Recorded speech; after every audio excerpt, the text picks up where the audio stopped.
নমস্কাৰ সকলোকে স্বাগতম জনালোঁ মোৰ ইউটিউব চেনেল পংকজ লিমকালৈ। এই মুহূৰ্তত দিছোঁ আপোনালোকক এটা দুৰ্ঘটনা কেন্দ্ৰিক খবৰ। 17 নম্বৰ ৰাষ্ট্ৰীয় ঘাইপথত পুনৰ সংঘটিত হ'ল এক পথ দুৰ্ঘটনা আৰু যাৰ পৰিণতিত এনেদৰে বিধ্বস্ত হৈ পৰিল এখন বাইক। এয়া 17 নম্বৰ ৰাষ্ট্ৰীয় ঘাইপথৰ দৃশ্য। দক্ষিণ কামৰূপৰ বকুৱাৰকী থানাৰ অন্তৰ্গত ৰাজাপাৰাত 17 নম্বৰ ৰাষ্ট্ৰীয় ঘাইপথত সংঘটিত হৈছে এই দুৰ্ঘটনাটি। উক্ত বাইকখনেৰে এই টাটা কোম্পানীৰ কৰলা আৰ্টিছ বাহনখনৰ মুখামুখি সংঘৰ্ষ হয় আৰু সেই দৃশ্যাংশ আপোনালোকে প্ৰত্যক্ষ কৰিছে। আজিৰ বিয়লিৰ ভাগত সংঘটিত হৈছে এই পথ দুৰ্ঘটনাটি। পুনৰ জনাইছোঁ, দক্ষিণ কামৰূপৰ বকুৱাৰকী থানাৰ অন্তৰ্গত ৰাজাপাৰাত 17 নম্বৰ ৰাষ্ট্ৰীয় ঘাইপথত সংঘটিত হয় এই পথ দুৰ্ঘটনাটি আৰু এই পথ দুৰ্ঘটনাত এগৰাকী লোক আহত হৈছে আৰু আহত লোকগৰাকী বন্ধন বেংকৰ এগৰাকী কৰ্মচাৰী বুলি জানিব পৰা গৈছে। এই পথ দুৰ্ঘটনাৰ ফলত দুয়োখন বাহনৰ বিস্তৰ ক্ষতি সাধন হয় আৰু সেই দৃশ্যাংশ আপোনালোকে প্ৰত্যক্ষ কৰিছে স্ক্ৰীণত। আৰু এনেদৰে বাইকখন সম্পূৰ্ণৰূপে বিধ্বস্ত হৈ পৰিছে, সন্মুখভাগ সম্পূৰ্ণৰূপে বিধ্বস্ত হৈ পৰিছে আপোনালোকে প্ৰত্যক্ষ কৰিছে আৰু এই বাইকখনৰ আৰোহীজন আহত হৈছে আৰু তেওঁক ততাতৈয়াকৈ চিকিৎসাৰ বাবে বকলৈ প্ৰেৰণ কৰা হৈছে আৰু এনেদৰে বিধ্বস্ত হৈ পৰিছে। বাইকখনৰ দৃশ্য দেখিলে খুব ভয়ংকৰ পথ দুৰ্ঘটনাৰ কথাটো আপোনালোকে সহজে অনুমান কৰিব পাৰিব। আৰু এনেদৰে পুনৰ দেখুৱাইছোঁ, এই বাহনখনৰ সৈতে এই বিলাসী বাহনখনৰ সৈতে টাটা কোম্পানীৰ এইখন কৰলা আৰ্টিছ বাহনৰ সৈতে এই বাইকখনৰ মুখামুখি সংঘৰ্ষ হয়। 17 নম্বৰ ৰাষ্ট্ৰীয় ঘাইপথত সংঘটিত হৈছে এই পথ দুৰ্ঘটনাটি। স্থানীয় লোকে জানিবলৈ দিয়া মতে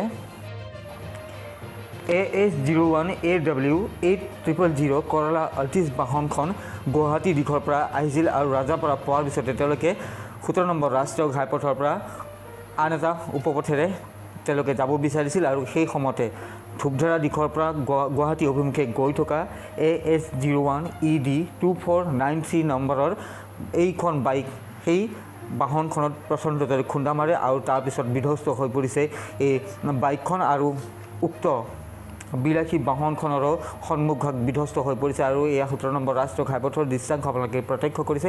আৰু স্থানীয় লোকে জানিবলৈ দিছে যে এই যিখন টাটা কোম্পানীৰ কৰলা আৰ্টিছ বাহন তেওঁলোকে এটা ছাইডৰ পৰা এটা দিশৰ পৰা আন এটা দিশলৈ যোৱাৰ সময়ত কোনো ধৰণৰ সংকেত দিয়া নাছিলে আৰু যাৰ পৰিপ্ৰেক্ষিতত বাইকখনে গৈ নিয়ন্ত্ৰণ হেৰুৱাই বাইকখনে গৈ বাহনখনত খুন্দা মাৰিবলগীয়া এটা পৰিস্থিতিৰ উদ্ভৱ হৈছিল।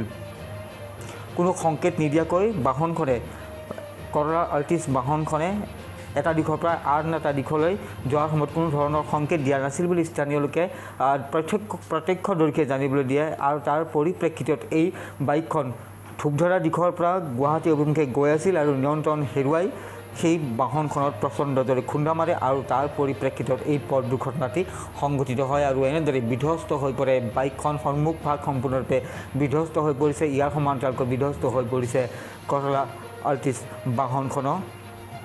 ইতিমধ্যে ঘটনাস্থলীত উপস্থিত হৈছে বকো আৰক্ষী আৰু দুয়োখন বাহন তেওঁলোকে উদ্ধাৰ কৰি লৈ গৈছে থানালৈ। আৰু এতিয়া এনেদৰে 17 নম্বৰ ৰাষ্ট্ৰীয় ঘাইপথত এটাৰ পিছত এটাকৈ পথ দুৰ্ঘটনা সংঘটিত হৈছে আৰু আজিও এই পথ দুৰ্ঘটনাটি সংঘটিত আৰু এনেদৰে এতিয়া এটাৰ পিছত এটাকৈ পথ দুৰ্ঘটনা সংঘটিত হৈছে 17 নম্বৰ ৰাষ্ট্ৰীয় ঘাইপথত। চালকৰ অসাৱধানতাই হওক বা তীব্ৰ গতিৰে বাহন চলাৰ পৰিপ্ৰেক্ষিতত এতিয়া এনেদৰে এটাৰ পিছত এটাকৈ ভয়াৱহ পথ দুৰ্ঘটনা সংঘটিত হৈ আহিছে আৰু আজি পুনৰবাৰ এনেদৰে 17 নম্বৰ ৰাষ্ট্ৰীয় ঘাইপথত পুনৰ পথ দুৰ্ঘটনা সংঘটিত হ'ল। এখন বিলাসী চাৰিচকীয়া বাহনৰ সৈতে এই বাইকখনৰ মুখামুখি সংঘৰ্ষ হয় আৰু বিধ্বস্ত হৈ পৰিল দুয়োখন বাহন। ইতিমধ্যে মই জনাইছোঁ যে ইয়াৰে বাইকখনৰ যিগৰাকী চালক আছিল সেই চালকগৰাকী বন্ধন বেংকৰ এগৰাকী কৰ্মচাৰী বুলি জানিব পৰা গৈছে আৰু তেওঁ আহত হৈছে আৰু হেলমেট যদিহে তেওঁ পৰিধান কৰা অৱস্থাত নাথাকিলেহেঁতেন তেতিয়াহ'লে ই এক গুৰুতৰ এক অৱস্থা তেওঁ হ'লহেঁতেন বুলি স্থানীয় লোকসকলে জানিবলৈ দিছে। বহু দূৰলৈকে ছিটিকি যায় তেওঁ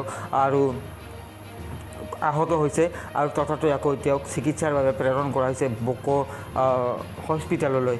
আৰু কিছু সময় আগেই এনেদৰে আৰক্ষী আহি ঘটনাস্থলীত উপস্থিত হয়। প্ৰাথমিক তদন্ত কৰাৰ পিছতে দুয়োখন বাহন ইতিমধ্যে বকো থানালৈ লৈ গৈছে বকো আৰক্ষীয়ে।